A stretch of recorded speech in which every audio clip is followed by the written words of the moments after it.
My name is Cassie. I am 23 years old. I graduated as a qualified nurse this year and was given my first position as a home nurse. My patient was an English gentleman in his early 80s who suffered from Alzheimer's. In the first meeting, the patient was given his record, and from it I could see that he was a convert to the religion of Islam, therefore he was a Muslim. I knew from this that I would need to take into account some modes of treatment that may go against his faith, and therefore try to adapt my care to meet his needs. I bought in some halal meat to cook for him and ensured that there was no pork or alcohol in the premises, as I did some research which showed me that these were forbidden in Islam. My patient was in a very advanced stage of his condition, so many of my colleagues could not understand why I was going through so much effort for him. But I understood that a person who commits to a faith deserves that commitment to be respected, even if they are not in a position to understand.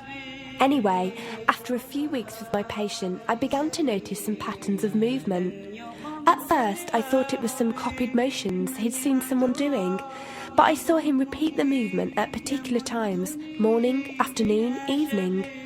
The movements were to raise his hands, bow, and then put his head to the ground. I could not understand it. He was also repeating sentences in another language. I couldn't figure out what language it was, as his speech was slurred, but I know the same verses were repeated daily. Also, there was something strange. He didn't allow me to feed him with my left hand. Somehow I knew this linked to his religion, but didn't know how. One of my colleagues told me about Pal Talk as a place for debates and discussions.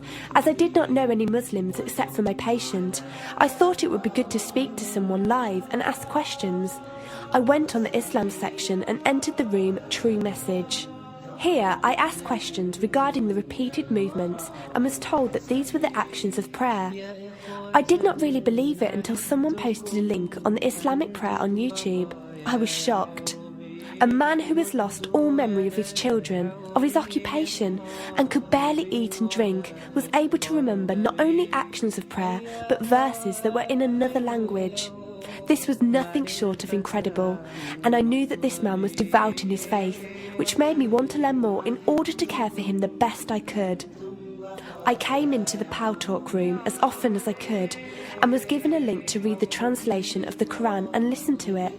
The chapter of the bee gave me chills, and I repeated it several times a day.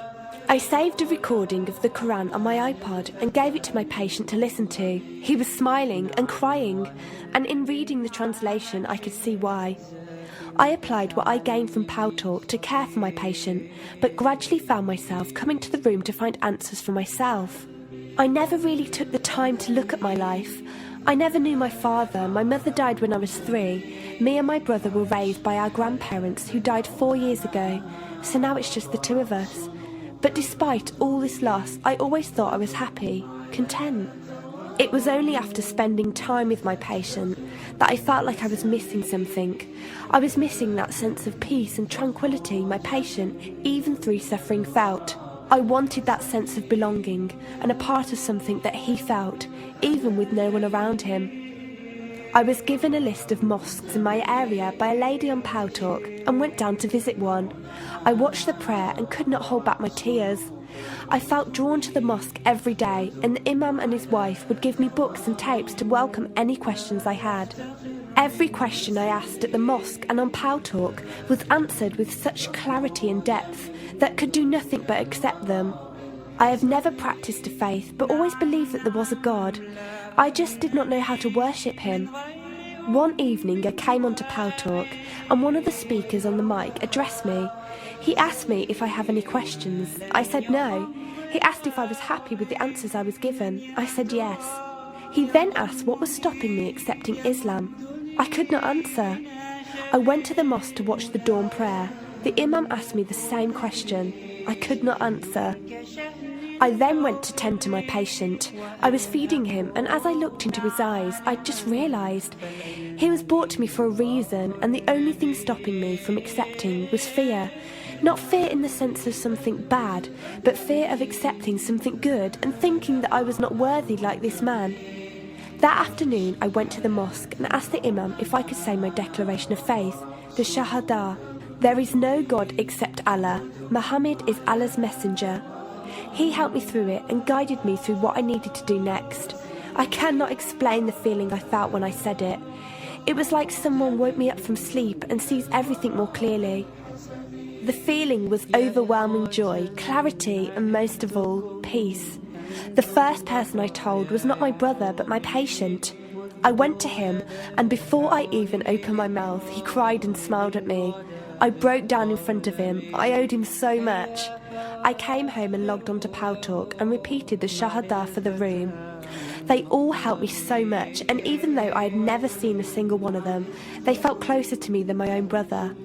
I did eventually call my brother to tell him, and although he wasn't happy, he supported me and said he would be there. I couldn't ask for any more. After my first week as a Muslim, my patient passed away in his sleep while I was caring for him. Inna lillahi wa inna ilaihi raji'un. He died a peaceful death, and I was the only person with him. He was like the father I never had, and he was my doorway to Islam. From the day of my Shahada to this very day, and for every day for as long as I live, I will pray that Allah shows mercy on him and grant him every good deed I perform in the tenfold. I loved him for the sake of Allah, and I pray each night to become an atom's weight of the Muslim he was. Islam is a religion with an open door. It is there for those who want to enter it. Verily, Allah is the most merciful, most kind.